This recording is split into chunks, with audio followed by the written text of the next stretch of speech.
नमस्कार। आपके और मेरे परिवार के बड़े लोग हमें कुछ न कुछ सिखाने के लिए जाने जाते हैं।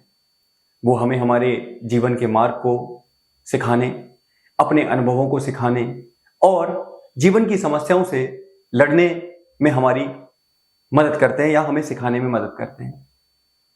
मैं आज ये टॉपिक आपके साथ डिस्कस करना चाहता हूँ। हाल में ही एक न्यूज़ बहुत ज़्यादा वायरल हो रही है।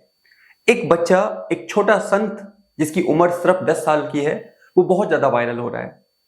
मैं आपको बताने वाला हूँ कि आखिर किस तरह की मानसिकता की तरफ हम जा रहे हैं। क्या हमने हमारी नैतिकता को बिल्कुल खत्म कर दिया है? क्या हमने बच्चों के प्रति भी नफरत फैलाना शुरू कर दिया है? क्या बच्चों को, जिनको लेकर, ध्यान से सुनिएगा, जिनको लेकर हमारे धर्म में, हमारे विश्वास में, हमारे आदर्शों में और हमारे ईश्वर में ये कहा जाता है कि बच्चे भगवान का रूप होते हैं, क्या हमने अपने ही भगवानों को क्या नजरअंदाज करना शुरू कर दिया है? जी हाँ, आज मैं एक बहुत इंपॉर्टेंट टॉपिक पर डिस्कशन करना चाहता हूं और वो टॉपिक है एक बच्चा जिसका नाम है अभिनव अरोड़ा। ये बच्चा मथुरा का रहने वाला है, मम्मी पापा मथुरा में रहते हैं और ये मात्र 10 साल का है। कुछ दिन पहले हुआ क्या था कि जगत गुरु रामभद्राचार्य, आप जानते होंगे, काफी फेमस हैं, ब्लाइंड हैं, लेकिन नॉलेज, हिंदू धर्म में विश्वास, हिंदू धर्म की बारीकियों को बहुत अच्छे से समझते हैं। तो अभिनव अरोड़ा उनसे मिलते हैं और स्टेज पर राधे कृष्णा ऐसे करके वो चाइंट करते हैं और गाते हैं। 10 मिनट तक ये सब कुछ चलता है और बाद में रामभद्राचारी गुस्सा हो जाते हैं और कहते हैं कि मेरी अपनी मर्यादा है, इस बच्चे को नीचे उतारो, और उनको नीचे उतार दिया जाता है। उसके बाद से ये वीडियो इतना वायरल होता है, इतना वायरल होता है कि उस बच्चे की छवि को खराब किया जाना शुरू कर दिया जाता है। कई सारे यूट्यूबर्स, कई सारे न्यूज चैनल्स, कई सारे अन्य मीडिया प्लेटफॉर्म ये कहकर अभिनव अरोड़ा की आलोचना करने लगते हैं कि उन्होंने रील बनाने के लिए, अपने फॉलोवर्स के लिए रील बनाने के लिए रामभद्राचार्य के साथ ऐसा किया, जिसकी वजह से गुस्से में आकर उन्होंने इनको मंच से उतार दिया और फिर उनकी आलोचना करना शुरू कर देते हैं।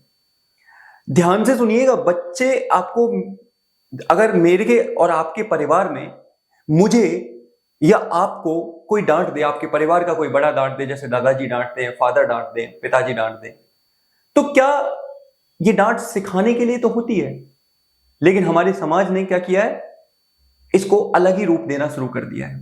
रामभद्राचार्य को अभिनव अरोड़ा कहते हैं कि वो मेरे पिता समान हैं, मेरे पूज्य गुरु जी समान हैं। उन्होंने अगर मुझे डांट दिया तो क्या फर्क, एक पूज्य अपने बच्चे को डांट देगा तो क्या फर्क पड़ता है। मैं भी आपको यही बताना चाहता हूं कि कोई फर्क नहीं पड़ता। डांटने में क्या है, डांट दिया तो डांट दिया, लेकिन हो क्या रहा है, कई न्यूज चैनल्स ने, कई यूट्यूबर्स ने उनकी फेक इमेज जनरेट करना शुरू कर दी और इतनी फेक इमेज जनरेट हुई है कि अब उनको धमकियां तक आने लगी हैं। उनको बड़े बड़े जो गैंग्स हैं उनसे धमकियां आने लगी हैं, जिसकी वजह से उस बच्चे का स्कूल जाना, उसकी बहन का स्कूल जाना दूभर हो गया है, जहां पर उसे बार बार चीजें सुनाई जाती हैं। सोशल मीडिया के युग में किसी व्यक्ति की छवि खराब करना बड़ा आसान है और आजकल ऐसा ही देखने को मिल रहा है। मैं और आप इस सोशल मीडिया की गिरफ्त में लगातार आते जा रहे हैं, लगातार एंटर होते जा रहे हैं, जिसकी वजह से मेरी और आपकी आइडेंटिटी प्रभावित होने लगी है। यही हाल अभिनव अरोड़ा के साथ हुआ है। ध्यान से सुनिएगा, यूट्यूबर्स की वीडियोस, सोशल मीडिया पर फेक नैरेटिव से तंग आकर अभिनव अरोड़ा ने, उनकी मम्मी ने, जिनका नाम है ज्योति अरोड़ा, उन्होंने 7 यूट्यूबर्स के खिलाफ कंप्लेंट दर्ज कराई है कि इन लोगों ने मेरे बच्चे की इमेज खराब की। मेरे बच्चे ने क्या किया था, वो वहां पर जाके नॉर्मल बातें कर रहा था, नॉर्मल राधे कृष्णा बोल रहा था, और रामभद्राचार्य ने भी क्या किया, कुछ नहीं, नॉर्मल डांटा था। तो डांटना तो बड़े हैं, तो जाहिर सी बात है उनको लगा होगा कि गलती कर रहा है तो डांट दिया, तो क्या हो गया। लेकिन जिस तरीके से बाकियों ने किया है, ये सोचने वाली बात है।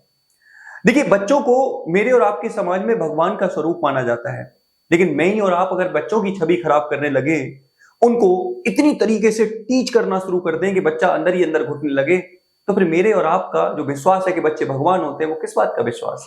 क्या रियल में यही हमारी श्रद्धा है भगवान के प्रति?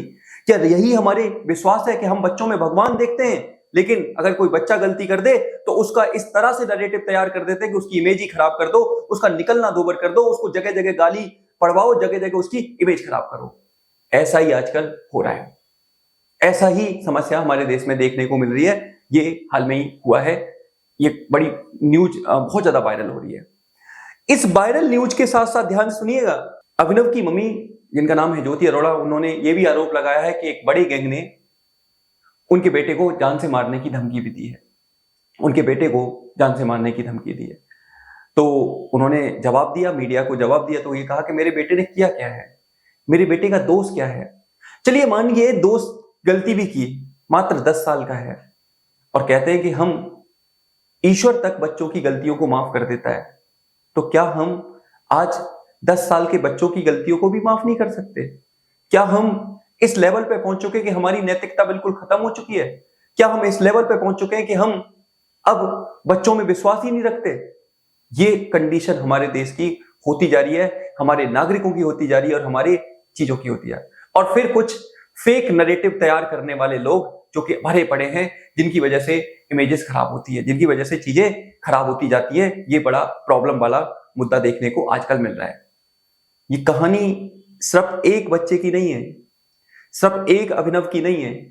आज इस सोशल मीडिया के टाइम पर ऐसे बहुत सारे अभिनव हैं, ऐसे बहुत सारे बच्चे हैं जिनकी इमेज को लेकर इस तरह का नैरेटिव देखने को मिल रहा है। देखिए, अब मैं यहां पर ना एक चीज और बोलना चाहूंगा। हो क्या रहा है, इस सोशल मीडिया की रंग बिरंगी दुनिया में बच्चे बड़ी आसानी से इन्फ्लुएंस हो जाते हैं और वो अपने आप को लाइमलाइट में लाने के लिए कई सारी गतिविधियां करते हैं, जिसको लोग गलत तरीके से दिखाना शुरू कर देते हैं, जैसा कि अनुभव के केस में हुआ है। मैं यहां पर कुछ बातें कहना चाहूंगा उन पेरेंट्स के लिए भी कि आप सोशल मीडिया से अपने जितना हो सके अपने बच्चों को दूर रखें। वो बात अलग है कि बहुत मुश्किल हो गया है, जिस तरह से आजकल समझने की कोशिश करना, सांस लेने के लिए वायु, शरीर को स्वस्थ रखने के लिए खाना पानी, वैसे ही आजकल समाज में व्यक्ति को खुश रखने के लिए सोशल मीडिया का दौर आ गया है। सोशल मीडिया का तो दौर इस तरह से आ गया है कि व्यक्ति, ध्यान से सुनिएगा, 5 रुपए की एक रोटी भी बांटता है तो उसकी भी फोटो डाल के सोशल मीडिया पे पोस्ट कर देता है। किसी समय ये बात कही जाती थी, ध्यान से सुनना, कि नेकी कर और दरिया में डाल। किसी समय ये बात बड़ी फेमस थी, नेकी कर दरिया में डाल। लेकिन आजकल उल्टा हो गया है, नेकी कर सोशल मीडिया पे डाल, नेकी कर सोशल मीडिया पे डाल, नेकी कर फेसबुक पे डाल, नेकी कर इंस्टाग्राम पे डाल, नेकी कर यूट्यूब पे डाल। आजकल ये चर्चा बड़ी फेमस हो गई है, नेकी करें और डालिए। नेकी करने में प्रॉब्लम नहीं है, लेकिन नेकी करके आप किसको दिखाना चाहते हैं, आप किसको बताना चाहते हैं? कहते हैं कि हाथ से अगर आप धन दे रहे हैं, अगर किसी को कुछ दे रहे हैं, तो कहा जाता है कि दूसरे हाथ को भी नहीं पता लगना चाहिए। लेकिन यहाँ तो दूसरा हाथ तो छोड़िए, आसपास के सारे लोगों को ही पता लग जाता है। आसपास के सारे लोगों को छोड़िए, पूरे वर्ल्ड को पता लग जाता है कि हाँ भैया, उस व्यक्ति ने 5 रुपए की रोटी व्यक्ति को खिलाई और उसका बकायदा फोटो डाल दिया, हाँ भाई नेकी कर दरिया में डाल। तो आजकल नेकी कर दरिया में डाल नहीं, नेकी कर किस में डाल? तो आंसर है सोशल मीडिया पे डाल। ये चीज बड़ी देखने को मिल रही है। ये कहीं ना कहीं ह्यूमिलेटिंग भी होता है। अब आप सामने वाले की फोटो, उसकी मजबूरियों की, आपसे उसने कुछ लिया और आपने उसकी मजबूरियों की फोटो अपने सोशल मीडिया अकाउंट पे डाली, तो आप उसकी मजबूरियों को ही तो दिखा रहे हैं। ये थोड़ा सा समझने की जरूरत है, ये सोच रहा था जानने की जरूरत है। मुझे और आपको अपने बच्चों में, अपने समाज में, अपने लोगों में थोड़ी सी नैतिकता को बिल्ड करने की जरूरत है। मुझे और आपको समझना है कि व्यक्ति व्यक्ति होता है, चाहे वो छोटा बच्चा हो, चाहे वो बड़ा बच्चा हो, उसकी अपनी मर्यादा होती है, उसकी अपनी गरिमा होती है। और जिस तरह अभिनव का केस देखने को मिल रहा है, उसमें कुछ लोग फेक नैरेटिव तैयार करके अभिनव की इमेज खराब कर रहे हैं, जो कि नहीं होना चाहिए। रामभद्राचार्य साहब ने भी, जगत गुरु रामभद्राचार्य ने भी ये कहा कि वो बच्चा थोड़ा सा मूर्ख टाइप का है। तो मैंने तो उसको कुछ नहीं बोला, मैंने माफ किया उसको, और बस मेरी मर्यादा है इसलिए मैंने उसको नीचे जाने को बोला। लेकिन कुछ लोगों ने उस बच्चे की इमेज को बहुत खराब किया। मेरा आप सबसे रिक्वेस्ट है कि अगर आप इस तरह के बच्चों को देखते हैं ना, तो आप समझें कि वो आपका ही बच्चा है। आप उसके लेकर फेक नैरेटिव तैयार ना करें, उसको गाइड करें, उसको दुआएं दें, उसको आशीर्वाद दें। ना कि इस तरह से कि वो मजबूर हो जाए, कि वो घर से निकलने पे मजबूर हो रहा है, वो स्कूल नहीं जा पा रहा है, वो लोग उसको अलग निगाह से देख रहे हैं। ऐसा ना करें।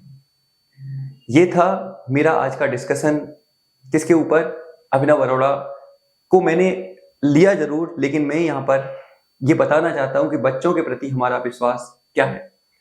तो इसी बात के साथ मैं अपनी बात खत्म करूंगा। आपसे मिलता रहूंगा इसी तरह की क्लास में। थोड़ा मेरा शेड्यूल बिजी रहता है, पेशा ऐसा है टीचर, और टाइम थोड़ा कम मिलता है, तो इस वजह से 1-2 वीडियो ही आ पाती है। लेकिन हाँ, थोड़ा थोड़ा टाइम निकाल रहा हूँ, और बाकी चीज़ें जो मैं करता हूँ वो कुछ लोगों को हैंड ओवर करके मैं थोड़ा सा टाइम और दूंगा। अगर आप, एक और चीज़ मैं आपसे सपोर्ट भी चाहूँगा, अगर आप इस पर नए हैं तो ज़रूर इसको लाइक शेयर सब्सक्राइब करना बिल्कुल ना भूलें, और वीडियोज़ को लास्ट तक देखें, अपने दोस्तों को सजेस्ट करें। आपको मैं इंश्योर करना चाहता हूँ, इस चैनल पे कोई ऐसी वीडियो, कोई ऐसी क्लास नहीं आएगी जो भ्रमित करती हो। कोई ऐसा कंटेंट नहीं आएगा जो मेरे बच्चे, आपके समाज के किसी व्यक्ति को भ्रमित करता हो। तथ्यों पर बात करूंगा, फैक्ट्स पर बात करूंगा, और फैक्ट्स ही आपके सामने लेकर आऊंगा। इतना मैं आपको इंश्योर दिलाता हूं, इतना मैं आपको भरोसा दिलाता हूं। चलिए, इसी बात के साथ मैं अपनी बात खत्म करूंगा, और जाते जाते आपको दीपावली की हार्दिक शुभकामनाएं। लक्ष्मी आपके घर पे पधारे, श्री गणेश आपके घर पे पधारे, और ईश्वर आपको बहुत सारी दुआएं और ब्लेसिंग दें। इसी बात के साथ मैं अपनी बात खत्म करता हूं। मिलूंगा ऐसी नई क्लास में, तब तक के लिए आप सभी का धन्यवाद। जय हिंद, जय भारत।